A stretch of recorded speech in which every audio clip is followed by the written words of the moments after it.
Hi there, welcome back Greeks and welcome to CPU.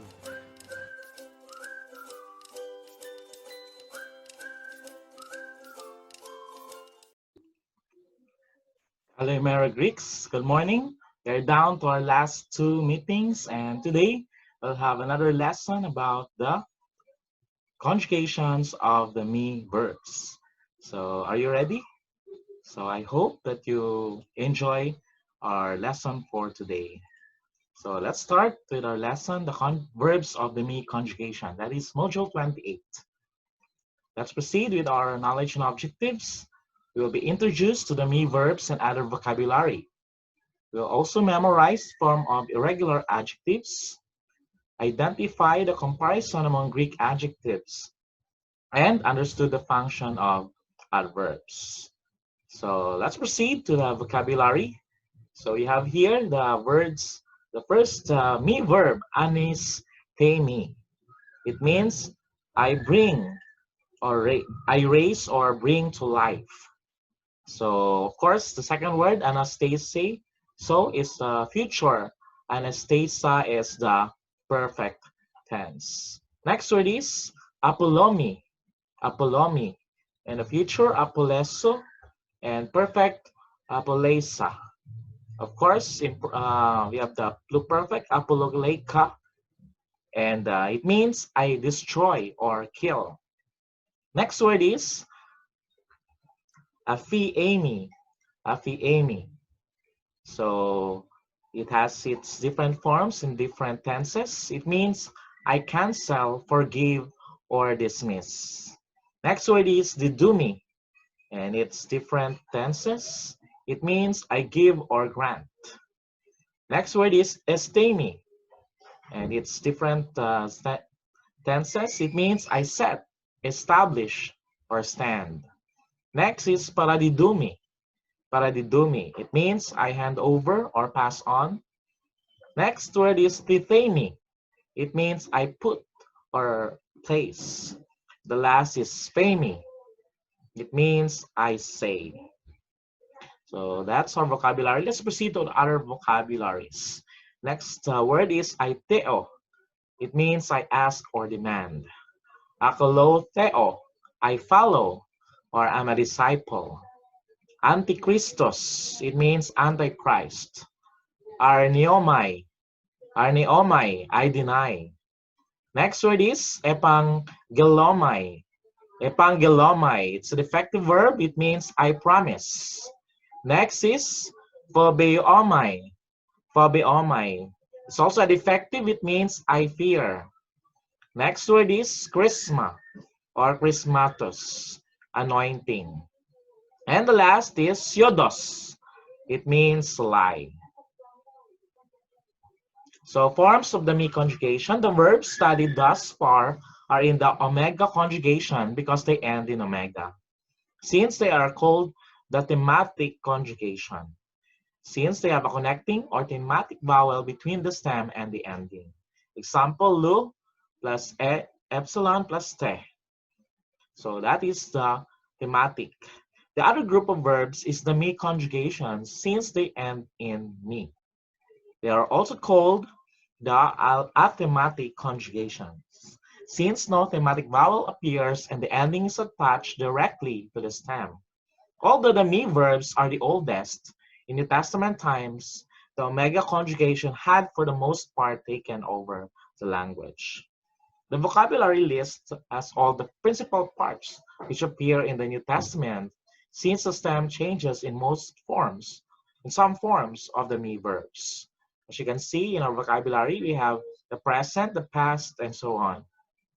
The me verbs differ from the omega verbs since only the present and imperfect, and sometimes the aorist. In all other tenses, the forms follow the omega verb pattern.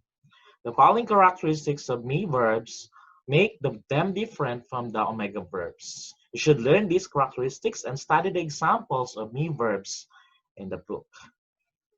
Let's proceed to the forms still. The me verbs are or use different endings in the present active indicative, which are the original verb endings shown in the chart below. The omega verbs change some of these endings when they become prominent in the Greek language. And let's compare that with luo. So the endings of the me verbs, first person is me, second person singular is, you add sigma. The third person, you add T or C, depending upon the last letter. In the plural, first person it is men, second person is te, and third person is asi. For the present active indicative, of course, you are familiar with this. The u, as, a, men, ete, and oc. So as you can see, these are different. No? In the me verbs, we have me, sigma, t, men, te, asi. In the regular omega verbs, o, as, a, men, ete, oc. The only similar is that of the first person plural. The me verbs sometimes reduplicate the first letter of the stem in the present and imperfect sentences or tenses. When this occurs, the initial consonant is reduplicated and the consonants are separated by an iota rather than an epsilon as in the perfect tense. The stem of the dumi is do, which is reduplicated and becomes the dumi. Since in the present active, the stem lengthens to do. Thus, D, that is a reduplication, do, the stem, and me is the ending. So the case of stemi, the rough breathing stands in place of the reduplicated sigma. So instead of adding the sigma, we change the smooth breathing to the rough breathing. Becomes histemi. The me verbs sometimes alternate long and short vowels in the stems. Generally, the following rules apply. In the present tense, the active uses long vowel in the singular and short vowel in the plural. In the middle, and passive uses short vowel in the singular and plural. In the imperfect tense, the active uses long vowel in the singular and short vowel in the plural. The middle and passive uses the short vowel in the singular and plural. So remember those rules. With this alternation of long and short vowels take place, you must know the basic stem level, which is omicron for the dumi, alpha for histemi, and epsilon for titani. So again, what is in the dumi? It is omicron. For histemi, alpha. And for titani, epsilon. The me verb will often use both the first and second aorist in its conjugation. The first aorist active will often use kappa instead of sigma. Examples, the dumi is the present, and in the first aorist it becomes educa. And anastemi in the present, the first aorist is anesthesia. And avetane, anatane in the second aorist. These verbs are chosen as representatives for me verbs because they are used frequently in the New Testament. All of these verbal forms are included in the verb chart, also in a book. Since many of the differences between me verbs and omega verbs occur in the present and imperfect active indicative, those forms are included here. As you study these, observe the four characteristics below. So, of course, let's take a look at the example of the me verbs. You have here the three words, didomi, histemi, and tithemi. Let's start with the present active indicative of didumi, the first person. As you can see, the endings are me, sigma, si, men, te, and asi. So first person is didumi. Second person is didos. Third person, didosi. The plural, first person is didomen. Second person, didote. And third person, didoasi. For the singular of this histemi, first person is histemi. Second person, he stays. Third person, he Stacy. For the plural, first person, it becomes his stamina. As you can see in the domi, we have the omicron here in the plural. And in the histemi with the alpha here. Second person is histate. And third person is histasi. Let's proceed to the last, which is tithemi. The first person singular it is tithemi. Second person is tithes. Third person is tithesi. The first person plural, as you can see, we have here the epsilon. Let's start. Tithamen. And the second person, tithete.